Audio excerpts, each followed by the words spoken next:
যে বিসমিল্লাহ তো চলে যাওয়ার জিনিস না, এটা নতুন করে আসেও না, আবার নতুন করে চলে যাবে না।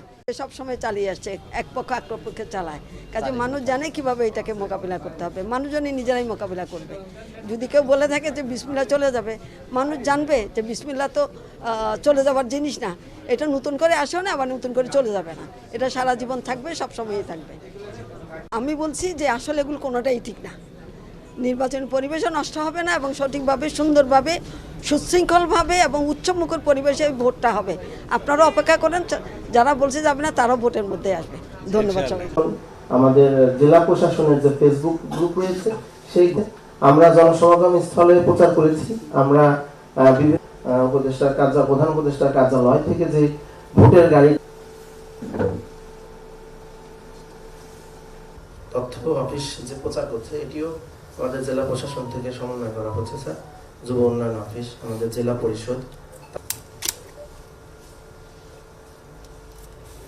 আমি প্রথমে যদি বলি যে ইসলামিক ফাউন্ডেশন আপনি কিভাবে আমরা ওই সম্মেলনের ভিতরে সব ইমামদের হাতে পৌঁছে শ্রেণীর আলাদা আলাদা আমাদেরকে কথা বলবে।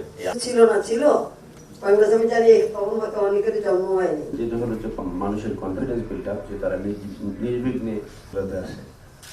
আমাদের আগের যে খারাপ অভিজ্ঞতা কথা ছিল যে পাকিস্তান যেভাবে আমাদেরকে শোষণ করছে, এই শোষণ কখনো ইউনিভার্সিটিতে রাজনীতি ছিল, কিন্তু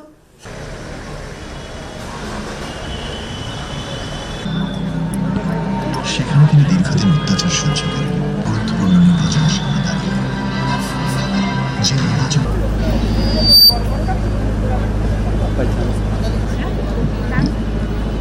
সংস্কৃতি বিষয়ক মন্ত্রণালয় থেকে আমরা একে অপরকে বোঝাবো, একে অপরের সাথে আলোচনা করব যে তার আগে উনি রাজশাহীতে এসেছিলেন, নাটোরে এসেছেন এবং আজকে এটা হবে।